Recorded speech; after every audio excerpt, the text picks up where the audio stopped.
Hi everyone. Welcome back to Speak English Basics. Today we're going to learn something really useful, how to describe places in English. That's right. Whether you're talking about your hometown, describing a famous landmark, or sharing your travel experiences, being able to describe places is super helpful. By the end of this video, you'll know how to describe cities, natural landscapes, and even your favorite spots with confidence. So, let's get started. Before we dive into the details, let's talk about why describing places is important. Imagine you're telling a friend about a trip you took or explaining where you live to someone new. Being able to describe places helps you communicate better and share your experiences more vividly.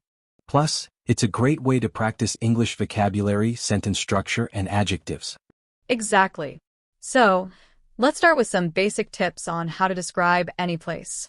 To describe places, we need to learn some useful vocabulary. Let's start with adjectives, words that tell us more about a noun. For example, beautiful, something that looks very nice. Quiet, a place with little noise.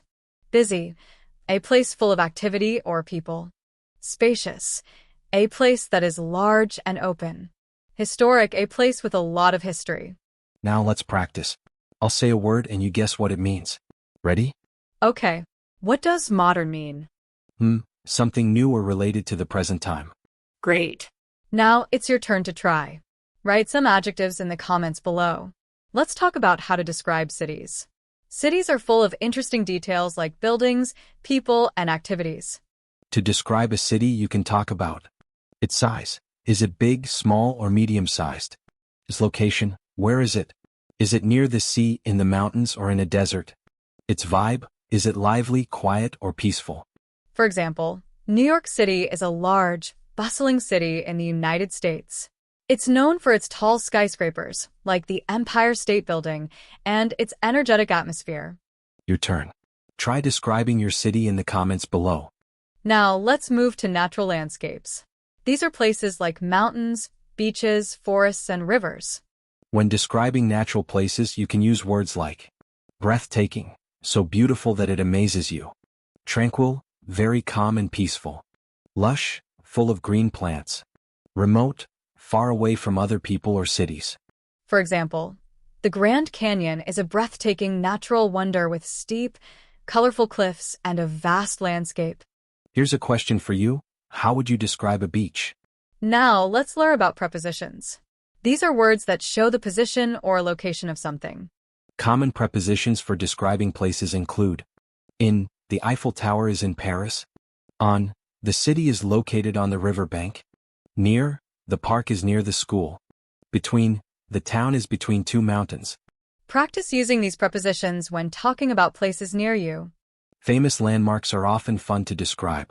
You can talk about their appearance. Is it tall, colorful, or old? Their history. When was it built? Why is it important? Their location. Where can we find it? For example, the Taj Mahal is a white marble mausoleum in India. It was built in the 17th century and is considered a symbol of love. Now it's your turn. Choose a famous landmark and describe it. If you're not sure how to begin, here are some sentence starters. This place is located in. It is famous for. One of the main attractions is. You can find. Let's use one.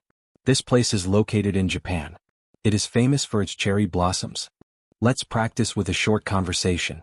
Anna, describe your favorite park. Sure. My favorite park is Central Park in New York. It's a large, green space with beautiful walking paths and a peaceful atmosphere. Great job. Let's try one more. Describe a mountain. Mount Everest is the tallest mountain in the world. It is covered in snow and attracts many climbers. Before we wrap up, here are some final tips. Use adjectives to make your descriptions colorful. Practice using prepositions to talk about locations. Start simple and build your sentences over time. And don't forget to practice. Choose a place you know and try describing it in the comments below. Thanks for watching. If you found this helpful, like, share, and subscribe to Speak English Basics. Both. See you next time.